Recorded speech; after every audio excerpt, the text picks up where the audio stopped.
My name is Lainey, and for the longest time, I thought being a good daughter meant staying quiet, nodding, smiling, letting things slide for the sake of family. I told myself it wasn't worth the argument, that keeping the peace was better than speaking up. But one afternoon, with my son quietly playing nearby, something shifted. And once it did, there was no going back. Stay with me until the end. Then tell me in the comments, did I do the right thing? Would you have handled it any differently? I'd really like to know. It was a Saturday afternoon in late September, the kind of day when the sky stayed blue just a little too long, as if it were holding its breath. I remember the way the light filtered through the tall oak tree outside Aunt Clara's house, casting shaky shadows on the lawn. The kind of day that makes you think things might be okay, even when you know deep down they're not. We were at one of those family gatherings that feel more like polite performances than real connections. The folding chairs creaked, the potato salad had too much mustard, and everyone laughed a little too loud at things that weren't funny. I had brought my usual banana bread, still warm from the oven. I carried it in with a smile, the kind that stretches across your face like a bandage. You hold it in place, even when you're bleeding underneath. My son, Ronan, trailed quietly behind me, clutching his red toy car like it was his anchor. He was 5 then, sweet, gentle, and yes, delayed in speech, but never in spirit. He didn't talk much, not yet, but when he looked at you, it was like his eyes were writing the words his mouth couldn't form. He found a quiet spot near the fireplace, where he began stacking wooden blocks with quiet focus, the way he always did in unfamiliar places. I sat at the edge of the room, watching. I didn't mind being on the sidelines. I'd spent most of my life there, just out of frame, always trying not to take up too much space. It's a strange thing, convincing yourself that if you just keep being good, being small, being easy, people will love you the way they're supposed to. That day, I still believed in that version of family. Until I heard her voice. I had stepped into the side hallway to grab Ronan's jacket. I wasn't trying to eavesdrop. I wasn't looking for hurt. But there it was, clear as glass. He's not grandkid material, my mother said, her voice low but sharp. He's more like someone else's burden. There was a pause, then a soft hum of agreement from Aunt Clara. The kind of sound that isn't quite approval, but not protest either. A sound that lets cruelty sit comfortably between two slices of small talk. I stood frozen just around the corner. My hand still held the jacket, but my fingers had gone numb. I didn't make a sound, didn't step forward, just stood there, letting the words sink in like rain on dry ground, soaking into every crack I'd spent years trying to fill. I had known, of course, known that my mother didn't understand Ronan, didn't really try to. She liked children who were loud and polished, who said thank you on cue and sang songs at the dinner table. Ronan was none of those things. But I had believed, foolishly, that she would love him anyway. That love might not need translation. I waited.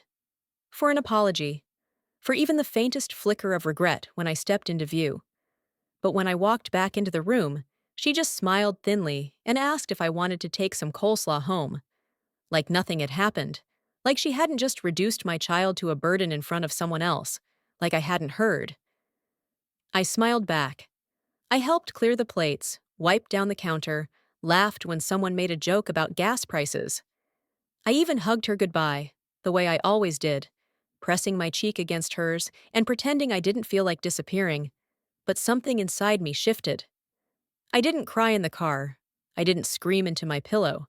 I didn't vent to a friend. I sat at the kitchen table after putting Ronan to bed, the silence thick around me, and I made a list. Not of grievances, not of everything she'd said or done over the years, but of boundaries. I didn't write them down to punish her. I wrote them to remember myself. Because somewhere along the way, I'd convinced myself that being a good daughter meant absorbing damage quietly. That family meant bending until you broke, then thanking them for the pressure. But sitting there, alone with the weight of her words echoing in my chest, I realized something. Love without respect isn't love. and silence doesn't protect peace. It just hides the war. I smiled through the rest of that afternoon, helped with the dishes, and said thank you like I meant it. But that night, I rewrote everything. When we got home that night, Ronan kicked off his shoes and padded straight to the living room, where he pulled out his crayons and started coloring like nothing had happened. He sat cross-legged on the floor, his head tilted in concentration, carefully filling in the wings of a green butterfly. I stood in the doorway for a while, just watching him. It hit me then, how insulated he was from the things people said when they thought he couldn't understand. How much ugliness I'd tried to shield him from, sometimes by pretending it didn't exist. I used to believe that patience could fix anything, that if I just kept showing up, kept making banana bread, and smiling through the ache, my mother might change. That one day she'd see Ronan for who he really was, not as a disappointment, but as the quiet, radiant soul he is. But that day at Aunt Clara's had pulled the curtain back. I wasn't waiting on a miracle anymore. I was waiting to reclaim myself. The next morning was a Monday, which meant juggling the usual routine, getting Ronan dressed, packing his snack, checking the calendar at least 3 times. He had speech therapy at Sunnybrook in the afternoon, and before that, I had a full shift at the Westfield Clinic. Work was fine. It always was. I kept to myself, ran the front desk with a calm, steady voice, and handled the chaos behind the scenes like it was second nature. Most people assumed I was just naturally even-tempered. They didn't know I'd learned to be that way the hard way, by surviving a house where raising your voice meant inviting a war, and being too emotional was considered a character flaw. That afternoon, I took my lunch in the back parking lot like I often did, just sitting in the car with the windows cracked. I scrolled through my emails while sipping cold coffee. Most were routine, billing reminders, appointment requests, but one from Sunnybrook caught my eye. Subject, Guardian Contact Update, Ronan Mercer. I opened it, expecting a confirmation of the new schedule. Instead, there was a note attached. Please confirm the requested update to emergency contact information submitted by Marjorie Ellis. I reread it 3 times, trying to process what I was looking at. It wasn't a mistake. My mother, without telling me, without asking, had contacted the school directly and tried to add herself to Ronan's file. She hadn't spoken to me since the gathering, not a call, not a text, but she had found time to insert herself into decisions that weren't hers to make. My stomach dropped. It wasn't just the overreach, it was the way she'd done it, quietly, behind my back. Like she believed she still had that right. I'd seen this pattern before, of course. Growing up, she made a habit of steamrolling boundaries and calling it love.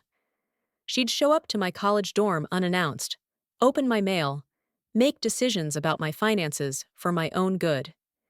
It had taken me years to realize that being her daughter meant forfeiting privacy, but I had sworn things would be different for Ronan. Still holding the phone, I glanced out the windshield. A couple of dry leaves skittered across the pavement, catching in the breeze before tumbling into the gutter. The air felt too thin. Later that day, I sat beside Ronan at the waiting area in Sunnybrook. He hummed to himself, lining up his toy cars on the bench. The quiet buzz of the building, the faint scent of disinfectant, and the colorful hand-drawn posters made the place feel oddly comforting. Familiar chaos, but safe. That's when I met Darla. She slid into the seat beside me with a paper cup of tea in hand and offered a warm nod. Her daughter, Ava, was a few years older than Ronan and in the room next door for occupational therapy. I think we're on the same schedule now, she said, smiling. I smiled back, polite but tired. She seemed to sense it. First time? She asked. With the school stuff? I nodded. Yeah, my mom just tried to change my kids' emergency contacts without telling me. Darla raised an eyebrow. Wow, that's bold. She thinks she's helping. She's not. I looked at her, really looked. Her tone was calm, but her eyes held history. My in-laws did the same thing once, she added. Tried to take Ava to a church healer behind my back because they didn't like that she didn't talk at 3. I stopped speaking to them for 2 years. I didn't say anything. Then she leaned closer, her voice low but sure. You don't owe anyone access to your child just because they're family. The words landed hard. Not in a cruel way, more like truth knocking gently at the door I kept bolting shut. Back at home that night, I couldn't stop thinking about it. My mom had always expected access. She treated it like a given, not something earned. But what had she ever done to show Ronan he was safe with her? I tucked Ronan in, kissed his forehead, and stood in the doorway for a long time, listening to his breathing. In my chest, something stirred. Something like resolve. I wasn't angry, not yet. But I was no longer uncertain. And that was new. I picked the cafe on purpose. Wren and Willow was a quiet corner spot in East Portland, full of hanging plants, exposed brick, and the kind of indie folk music that made even hard conversations sound less harsh. I thought the soft lighting might help. Maybe even make space for something honest. My mother arrived at 10:58, 2 minutes early, of course. That was her way. She wore a neat blazer over a lavender turtleneck, and her lipstick was perfectly applied, not a smudge out of place. She smiled like nothing had happened. I stood when she walked in. I wasn't sure why. Hello, sweetheart, she said as she sat across from me, setting her bag down carefully. You look tired. I didn't respond right away. The server came by. I ordered black coffee. She asked for an herbal tea. We sat in silence for a moment, and then I asked, calmly, I thought, did you call Sunnybrook last week? Her eyes flickered just slightly. I might have. Why? They emailed me about a guardian contact update. From you. She sipped her tea. I was just thinking ahead, in case something ever happens. You didn't ask me. She tilted her head, her voice light. Do I need to ask to care about my grandson's safety? That's not what this is about. She leaned back. I'm his grandmother. I have a right to be there in case of emergencies. There it was. That word, right. Like she had ownership over him. Like Ronan was a shared asset she could access whenever she pleased. I stared at the uneven grain of the wooden table between us. My hands were folded, but my nails pressed hard into my palms. You don't get to decide that, I said quietly. Not anymore. Her expression cooled. I don't understand why you're being so defensive. You used to value my help. I laughed just once. It surprised even me. You used to call it help when you took over, I said. You gave Ronan chocolate ice cream when I told you he had a dairy allergy. You took him to that crowded Easter fair after I said loud noise overwhelms him. You don't listen, you act. My mother waved a hand. You overreacted. He didn't even break out in hives, and he had fun that day. No, I said, my voice flat. He cried for 2 hours afterward and didn't sleep that night. She opened her mouth, then closed it again. The silence that followed wasn't peaceful. It was tight, like a wire pulled too far. I'm not trying to hurt you, she said, quieter now. I just think you're isolating him. He needs to be part of the family. I looked her straight in the eyes. You had a chance to be part of his life. You used it to call him a burden. She flinched, but just barely. Then she gave me that soft, disappointed smile she'd perfected over decades. If you're going to twist my words, Lainey, then there's nothing more to say. I'm not twisting anything. I was standing right behind you. The check came. She reached for it. I let her. There was no victory in splitting the bill. Outside, the fall air had turned sharper. I walked her to her car without speaking. She hugged me, stiffly. I didn't hug back. When I got home, I didn't cry. I didn't pace. I didn't vent. I opened the filing cabinet in the hallway closet. One by one, I began pulling out the documents, Ronan's birth certificate, his medical forms, the school enrollment records. I laid them out across the table like pieces of a puzzle I was finally ready to solve. I opened my laptop and logged into the health insurance portal. Then the school's parent dashboard. Then our family bank account. Click by click, I began redrawing the lines she had blurred for years. The next day at Sunnybrook, Darla caught me staring off in the waiting room. You okay? She asked. I hesitated, then nodded slowly. I had coffee with my mom. Told her she can't override my decisions about Ronan. Darla didn't blink. How'd she take it? Like I'd slapped her. She gave a short laugh, knowing, not mocking. They always do. I didn't respond. I didn't have to. Then she said, almost as if to herself, sometimes protecting your kid means walking away from people you once begged to stay. I felt those words settle deep in my chest. At home that evening, I pulled out one more thing from the cabinet, a list I'd started weeks ago but never finished, titled Emergency Plans. This time, I finished it. I didn't tell anyone. I didn't make a speech or send an angry email. I just prepared. Because if I'd learned anything in 34 years of being her daughter, it was this. Control doesn't always come with shouting. Sometimes it arrives on quiet feet, dressed like concern. And sometimes, the loudest kind of love is the one that finally says, no more. The text came just after dinner. Ronan had fallen asleep early, still curled up with his stuffed raccoon, and I was rinsing dishes when my phone buzzed across the counter. It was from my cousin Janice, one of those relatives who always acted overly friendly in person, but rarely reached out unless something stirred the pot. Just wanted to say I'm thinking of you. Aunt Marjorie sent a message to the group chat earlier. Sounds like things are tough. Hope you're okay. My stomach tightened. I hadn't spoken to Janice in months, certainly not about anything personal. There was no reason for her to be thinking of me. I opened the family group chat I usually muted and scrolled up. There it was. A long message from my mother, written like a concerned PSA. I just want everyone to know I've tried to stay involved in Ronan's life, but unfortunately, some choices have been made that exclude me. I'm deeply heartbroken to be kept away from my only grandchild. I only ever wanted to help. I hope no one else has to experience this kind of loss in their own families. Dozens of little thumbs up and sad face reactions trailed behind her post, like a parade of passive sympathy. Then came the comments. That's just awful, Marjorie. Some people don't appreciate family until it's too late.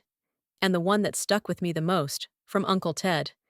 Only a matter of time before the kid talks just fine and realizes who really cared. Poor thing, just a late talker.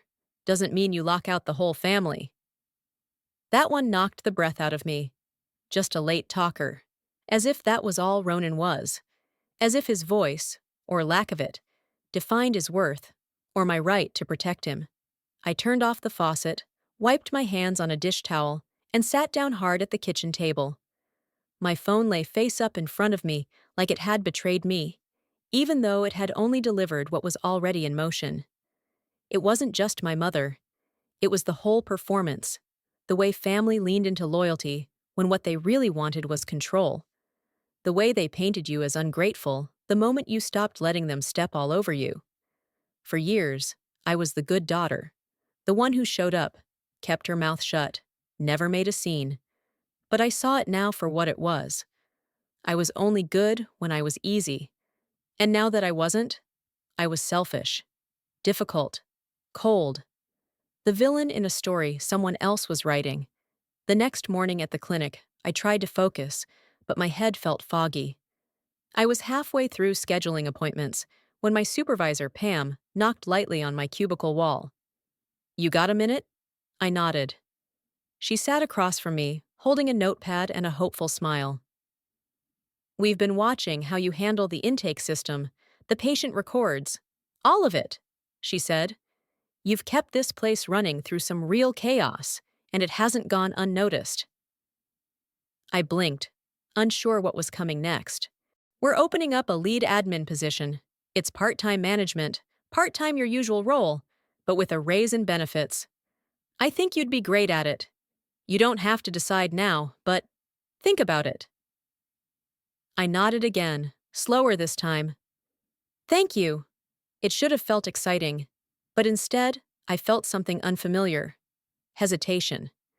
I'd spent so long in survival mode, avoiding trouble, avoiding conflict, that the idea of stepping forward, taking space, felt foreign. almost wrong. But maybe it was time to stop asking permission. Maybe being seen wasn't as dangerous as I thought. That night, after putting Ronan to bed, I opened my laptop to check the week's school updates. There it was, an official request from Sunnybrook. Please confirm any updates to your child's emergency contact and authorized guardians. Due within 48 hours. No more waiting. I pulled up the form. Line by line, I reviewed the names. My own, first and last, clearly listed as the primary contact. Then the second line. Marjorie Ellis, maternal grandmother. I hovered my cursor over it. It was just one line. A simple delete key away from disappearing. But it held the weight of decades. Not just her name, but the history attached to it. The phone calls she answered on my behalf without asking. The choices she made for my own good. The voice she used to talk over mine. Ronan didn't need that. And neither did I. I clicked remove. And for the first time in a long time, I felt lighter. There was no dramatic music, no vindication. Just quiet. And the deep, steady knowing that I had chosen my son. Not tradition, not guilt, not some picture-perfect version of family. Just him. And me. I didn't sleep the night before the deadline. I lay in bed, eyes wide open, listening to the hum of the refrigerator and the creak of the old heater kicking on. The hours bled together. At some point, I moved to the living room, wrapped myself in a blanket, and just sat there. The form sat open on my laptop. I kept telling myself I had already made the decision. That removing her name from every official place was final, irreversible in all the right ways. But there was still a part of me, small but loud, that whispered, "What if you're being too harsh? What if you're the one burning bridges you'll need someday?" Around 3 a.m., I checked on Ronan. He was curled on his side, one arm wrapped around his raccoon, breathing softly. I sat down at the edge of his bed and smoothed the hair off his forehead. And I remembered something I hadn't let myself think about in years. The day he was born. I was exhausted and scared and overwhelmed, and my mother had been there, holding my hand through the contractions, whispering things like, "You're stronger than you think," and "He's going to be the best part of your life." She'd called him a miracle, a second chance, a reason for us to get close again. I clung to that. For a while, I believed it. Now, sitting in the dark beside his bed, I asked myself a question I hadn't dared speak aloud. Am I really taking something away from her? Or am I finally giving my son what he deserves? The silence answered for me. The next morning, as I poured cereal into Ronan's bowl, my phone buzzed with a notification. It was an email from Sunnybrook, forwarded from the main office. "I understand my daughter has been having emotional difficulties lately. As her mother, I'd like to remain listed to ensure my grandson's safety." The words blurred on the screen, not because I was crying, I wasn't, but because they hit me in a way that was harder than anger. She hadn't just gone around me again. She'd questioned my mental stability, suggested I couldn't be trusted, cloaked her manipulation in concern. It wasn't just a boundary violation. It was a calculated attack on my credibility as a mother. I stared at the screen until my coffee went cold. Then I stood up, walked into my bedroom, and pulled out the folder I kept in the closet. Ronan's documents, legal papers, every proof of decision-making authority I had. I scanned them in, named each file precisely, and attached them to my response email. Subject: Guardian Authorization. Final update: Body. Please find attached current legal documentation confirming that I, Lainey Mercer, am the sole legal guardian of Ronan Mercer. There is no secondary guardian listed or authorized at this time. I sent the email. Then I made 3 phone calls. To Sunnybrook, to Dr. Alston's office, to the pediatric speech clinic. Each one followed the same rhythm. Name, child's name, date of birth, confirmation of updated emergency contacts. My voice never wavered. But when I hung up the last call, my hands shook for a full minute. That afternoon, I told Ronan we were going for a walk. He didn't ask where. He just slipped on his shoes and followed me down the front steps with quiet trust. We walked to Cedar Loop Park, just a few blocks from our place. The air was crisp, golden leaves swirling around our feet. The sun filtered through the trees in slanted beams, warm but soft, like a blanket someone had laid over the day. Ronan found a patch of gravel near a bench and started stacking small pebbles like they were bricks for a tiny fortress.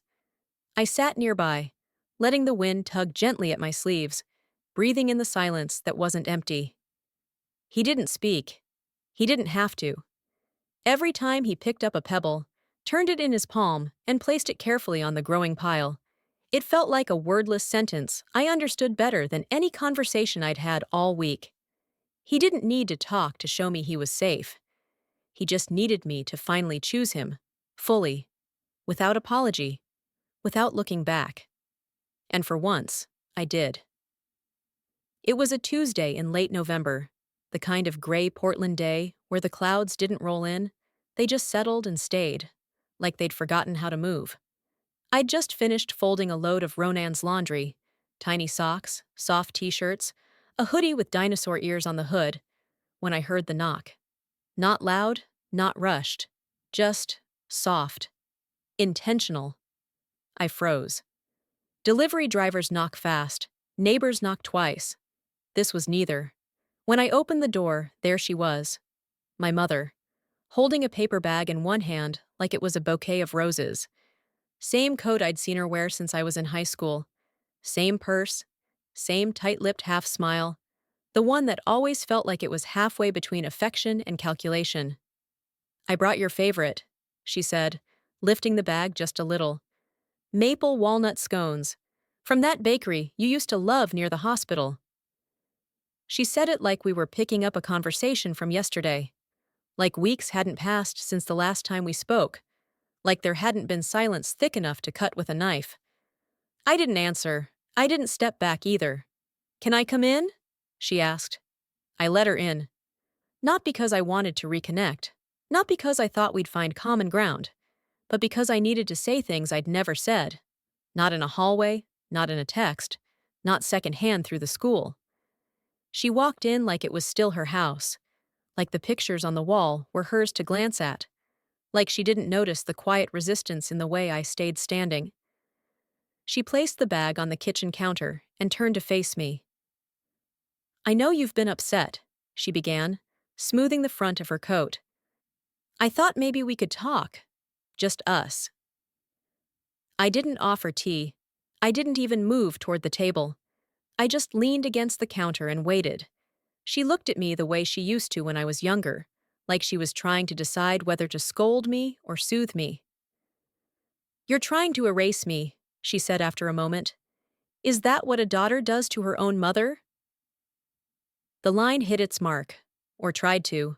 Guilt had always been her currency, and for a long time, I paid in full, but not anymore. "No," I said calmly, "but a mother doesn't call her grandchild a burden, and she doesn't contact schools and doctors behind her daughter's back. That's not love, that's control."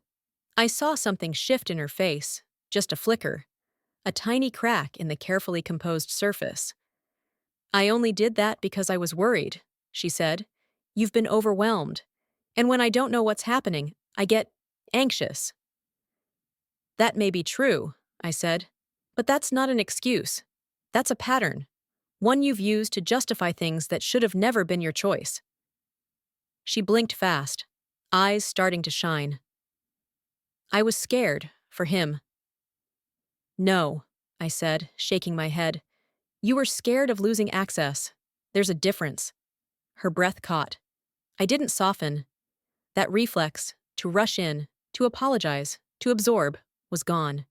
It wasn't coldness. It was clarity. A line finally drawn. "I never meant to hurt either of you," she said, voice thin now. "I just want to be part of his life." The sentence hung there, baiting me. She had said versions of it my whole life. Every time I pulled away, every time I tried to breathe. And maybe once, it would have worked. But not now. "You don't get access to him through me anymore," I said. "If someday he wants to find you, that's his choice. But I won't keep letting you hurt him through me." She looked like I'd slapped her, but my voice hadn't risen. I hadn't moved. Sometimes the quietest truths are the sharpest. I'm his grandmother, she whispered, as if that title alone should be enough. You're a stranger to the version of him that matters, I replied. And that was it. She stood still for a moment, then picked up the bag of scones, still unopened, and walked toward the door. At the threshold, she turned slightly. Her lips parted like she was going to say something else, but no words came, just a nod. Small, almost imperceptible. Then she was gone. I waited until I heard her car pull away. Then I closed the door, locked it, and stood there with my hand on the knob. There was no swell of triumph, no cinematic release, just quiet. But not the kind that hurts, the kind that settles, that makes space, that lets you finally hear your own breath again. It didn't feel like peace yet, but it felt like the clearing before peace. And that was enough for now. Fall had crept in, almost unnoticed, turning the corners of our world golden and quiet. By the time winter brushed its fingers across the windows, leaving foggy swirls in the mornings, our lives had found a new kind of rhythm. Not perfect, not flashy, but real, gentle. Ronan and I settled into days that felt like small rituals. Every morning, we'd walk the same loop through our neighborhood, past the blue house with the wind chimes, the oak tree with the squirrel nest, the bakery that always smelled like cinnamon, even when it wasn't open. He liked to point at mailboxes, counting them in his own quiet way. I liked to hear the crunch of leaves beneath our shoes, proof that time was moving forward, and so were we. Bedtimes became their own little ceremony. After brushing teeth and lining up his cars just so on the nightstand, he'd grab a flashlight and crawl under the blanket. We'd read books there, tucked into our little fabric cave like explorers hiding from the world. His favorite changed every week, but the rules stayed the same. 3 books, always ending with a rhyme. Every Saturday, without fail, we'd go to Marty's Kitchen, a cozy diner on the corner of Oak and Ninth. Ronan ordered the same meal each time, grilled cheese, no crust, and apple slices arranged like sunrays on the plate. Marty himself, a soft-spoken man with thick glasses and too many stories, always made sure the apples were cold and crisp. Just how he likes 'em, he'd say with a wink. At work, I stepped into my new role. I was hesitant at first. For years, I'd kept my head down, afraid that asking for more would make me a target. But something had shifted in me, something rooted and solid. I wasn't surviving anymore. I was choosing, and that made all the difference. Meetings that used to drain me now felt like chances to speak. Decisions I used to tiptoe around now felt like boundaries I had earned the right to draw. Even the younger staff started coming to me for advice about schedules, difficult patients, sometimes even their own tangled family dynamics. Ronan was blossoming in his own quiet way. His speech was no longer an absence. It was a slow unfurling. Words paired themselves together in ways that made sense only to him, then gradually to the rest of us. At Sunnybrook, they called it a developmental leap. I didn't like the clinical phrasing. To me, it was more like a garden growing in spring, slow, deliberate, inevitable. Then, one Thursday afternoon, something happened. I was sitting in the waiting room with a paper cup of tea, flipping through a magazine I wasn't really reading. The usual hum of the building, doors creaking, quiet chatter, the occasional ring of a phone, faded into the background.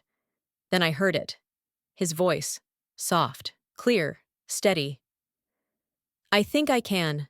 I think I can. I think I can. I froze, set the magazine down without looking. My heart moved before my body did. I stood up, walked slowly to the therapy room, and peeked through the cracked door. There he was, sitting upright in his tiny chair, a bright blue copy of The Little Engine that could open in his lap. His lips moved with focus, his eyes tracking the words on the page. I think I can, he repeated again and again. And something in me cracked open, not because I didn't expect it, but because deep down I always had. I knew he could. I just needed the world to stop rushing him long enough to see it too. The tears came fast. I didn't sob. I didn't gasp. I just stood there, hand pressed over my mouth, heart full of so many things I hadn't made space to name: relief, pride, grief, awe. I took out my phone and recorded the last few seconds. Not for proof, not for praise, just for the record. For the moment I would replay in my mind when doubt came knocking again. That night, after dinner and a round of giggles over bubble bath hairstyles, I tucked Ronan into bed. He chose his usual 3 books, climbed under the quilt, and fell asleep halfway through the second one. I went to the kitchen, opened my laptop, wrote an email. To Marjorie Ellis. Subject: grandparent contact. I attached the video. No greeting, no signature. Just one line in the body. Not grandkid material? You're right. He's not yours anymore. And neither is my support. Then I clicked send. I didn't wait. I didn't refresh to check if she'd opened it. Instead, I opened my contacts list and deleted her name. Not out of bitterness, not out of grief, out of freedom. Later that night, I sat at the edge of Ronan's bed, just listening to him breathe. His chest rising and falling in that steady, trusting way children do when they believe they're safe. For years, I told myself I was doing this alone. But in that quiet moment, I saw it clearly. I wasn't alone. And finally, I had myself, fully back. It had been exactly 31 days since I sent the email. The one with the video clip of Ronan reading, and that single sentence: sharp, true, final. In all that time, there had been no response, no reply. No calls masked as concern. No passive-aggressive voicemails. Just silence. But this silence didn't feel like punishment. It felt like air. For the first time in my adult life, I could breathe without bracing for impact. The quiet didn't make me anxious. It made space, wide, unclaimed space, for something new, something I hadn't allowed myself in years. Ordinary. It came softly, like a tide rolling in. One morning, I realized I wasn't rushing to check my phone the moment I opened my eyes. I wasn't crafting invisible scripts in my head for imaginary arguments. My thoughts didn't orbit her anymore. Life became made of small, beautiful patterns: oatmeal and cartoons before school. Ronan and I walking hand in hand over fallen leaves, our boots kicking up the smell of damp earth. Slow evenings with puzzles spread across the floor, giggles during bath time, whispered bedtime stories under the soft light of his rocket-shaped night lamp. There was a kind of miracle in that ordinariness, and I didn't realize how much I'd craved it until I had it. One Wednesday afternoon, I sat in the waiting area at Sunnybrook while Ronan joined his group session. The waiting room was warm, cluttered in the comforting way only pediatric clinics can be. Soft chairs, outdated parenting magazines, motivational posters, with dancing stick figures and bright stars. Darla dropped into the seat beside me with her usual gentle energy. She glanced over, then leaned back with a knowing look. "You look lighter," she said. I smiled, a small one that curled at the edge. I finally took her off everything: school records, doctors, insurance. She's gone from all of it. Darla nodded. No dramatics, no gasp of surprise. Then she said softly but firmly, "You didn't cut her off. You just finally stopped bleeding for her." I didn't say anything for a while. Just let the truth of that sentence settle into my bones. Because it was exactly that. I hadn't done it to punish her. I hadn't even done it in anger. I did it because the quiet wounds had gone too deep, for too long. And I had chosen peace, not as a luxury, but as a necessity. For Ronan. And for me. At the clinic, I was adjusting to my new role more easily than I expected. There were still days where doubt whispered old lines in my ear. Don't overstep. Don't take up too much space. But I didn't listen to them anymore. Not like before. Now, I led staff meetings. I managed complicated patient concerns. I mentored a young intake coordinator named Becca, who reminded me of myself a decade ago. Capable but hesitant. Sharp but afraid to speak up. I told her what I wish someone had told me. You don't have to prove your worth. Just show up as you are. That's enough. Each day at work felt less like walking on a tightrope and more like building something stable beneath my feet. I wasn't just reacting anymore. I was participating in my own life. I was choosing, and that changed everything. One morning, as I finished packing Ronan's lunch, I turned around to find him already dressed, backpack slung over his shoulder, standing by the front door. He was bouncing slightly, his sneakers tapping against the floor in soft rhythm. When I walked over, keys in hand, he looked up and said, "Let's go, Mommy. I'm ready." Just like that. Not rushed. Not unsure. Ready. There was something in the way he said it. So clear, so grounded. It wasn't just about leaving for school. It was a statement, an anchor, a declaration of belonging. I watched him open the door and step into the cold morning sunlight, backpack bobbing with each step. So many days I had wondered if I'd ever see this version of him. And now, here he was. Not just learning how to speak, but knowing what to say and when. That night, after dinner, I cleared the table while Ronan built a city out of wooden blocks on the living room rug. The hum of the fridge, the soft thud of block meeting block, the rhythm of a safe home, it wrapped around me like a familiar blanket. Before heading to bed, I grabbed the notepad we kept on the fridge for groceries and notes. I tore off the top sheet and wrote a sentence I had whispered to myself for years, at first as a plea, then as a reminder. Now it was something else. I stuck it to the fridge with the little peach magnet Ronan had made in preschool. Being a good mother doesn't mean keeping the peace. It means protecting the peace that matters. Sometimes the hardest thing we'll ever do is choose peace over approval, especially when the ones hurting us are the same ones who raised us. But I've come to believe that protecting your own heart and your child's isn't selfish. It's love in its most honest form.